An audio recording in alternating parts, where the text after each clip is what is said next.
দেশের অর্থনীতি সাম্প্রতিক বছরগুলোর নানা প্রতিকূলতা কাটিয়ে ধীরে ধীরে ঘুরে দাঁড়াচ্ছে বলে মন্তব্য করেছেন অর্থ উপদেষ্টা ডক্টর সালেহ উদ্দিন আহমেদ।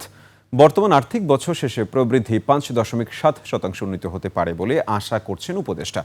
মূল্যস্ফীতি কমানো সরকারি ইতিবাচক অগ্রগতি বলে মনে করেন তিনি। বিস্তারিত আকবর হোসেন সুমনের রিপোর্টে। সিল্কোর সিল্ক অ্যান্ড শাইন, যাতে আছে আর্গান অয়েল ও ওট প্রোটিনের গুডনেস, যা আপনার চুলকে রাখে হেলদি অ্যান্ড শাইনিং। সচিবালয় সরকারি ক্রয় সংক্রান্ত কমিটির বৈঠক। এতে সার্বিক অর্থনৈতিক পরিস্থিতি, আন্তর্জাতিক বাজারে মূল্যবৃদ্ধি, রিজার্ভ ও মূল্যস্ফীতি সহ আলাপ হয় আর্থিক খাত নিয়ে।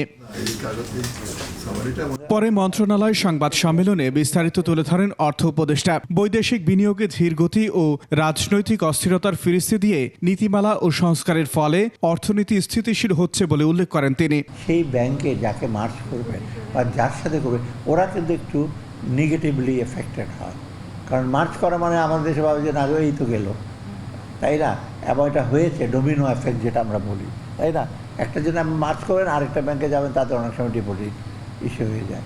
তবে হবে আপনার হয়তো একটু ন্যাশনাল বেসিসে হবে। চরম চাপের মুখেও জিডিপি প্রবৃদ্ধি বাড়াতে সরকারের সক্ষমতার কথা বলেন উপদেষ্টা। টাকা ফিরে আসবে, সেটা হচ্ছে হলো কি একটা বাণী একটা সতর্ক বাণী দেওয়া যে ভবিষ্যতে কিন্তু করলে আর 15 বছরে তো এরকম কোনোদিন কেউ করে নাই। তো এখন যদি নেক্সট গভর্নমেন্ট যদি মনে করে যে এইগুলি কিছু করব, তখন আপনারাই ধরবেন এবং ওই যে 12 জন আছে, 11 জনের সাথে আরও 12 জন বা 25 জন যোগ হবে। ব্যাংকিং খাতের শৃঙ্খলা ফিরিয়ে আনা, খেলাপি ঋণ কমানো, কর ব্যবস্থা স্বচ্ছ করা এবং বৈদেশিক মুদ্রার রিজার্ভ স্থিতিশীল রাখার প্রক্রিয়া অব্যাহত থাকবে বলে জানান অর্থ উপদেষ্টা। সেটা আমরা ডেলিভার করতে পারছি না, আমাদের সীমাবদ্ধতা আছে। আকবর হোসেন সুমন, 21 টেলিভিশন, ঢাকা।